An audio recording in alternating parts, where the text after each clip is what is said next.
Now, the Soccer World Cup takes place in Scotland in June, don't you know? Well, that's the World Cup of Swamp Soccer. It's a form of the game which makes the dirtiest footballers look clean. It's also one World Cup in which Scotland has a real chance of winning.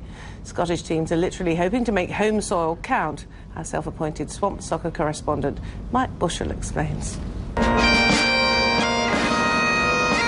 In the Western Highlands of Scotland, a new kind of football has arrived on British shores. Every groundsman's fantasy, because they don't have to worry about a single blade of grass. In mid-June, the town of Dunoon will host the World Cup of Swamp Soccer, and for a training match against the rest of Scotland, they were one man short.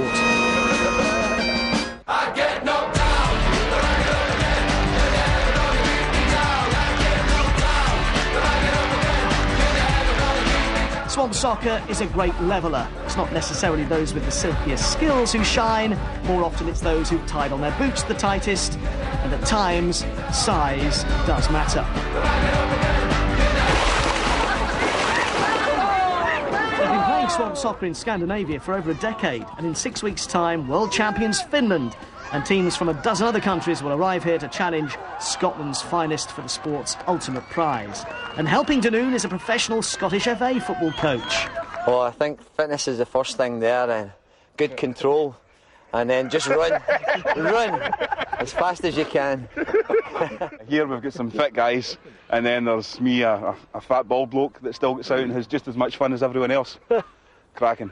They'll be taking on the rest of the world. We have teams from Germany, Finland, Estonia, Belgium, Iceland. We're never going to win the proper World Cup, but we might be able to win this Swamp Soccer World Cup. The rest of Scotland were very much on top and took a 3-0 lead before the ref finally saw sense, awarding a penalty.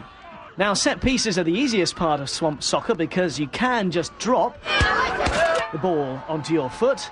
Not that any of the 600-strong crowd were too keen to celebrate with me. Maybe it was something I said. Half an hour later, after the most gruelling footy match I'd ever played in, I stank, ate, had the odd scratch, and we lost 3-1.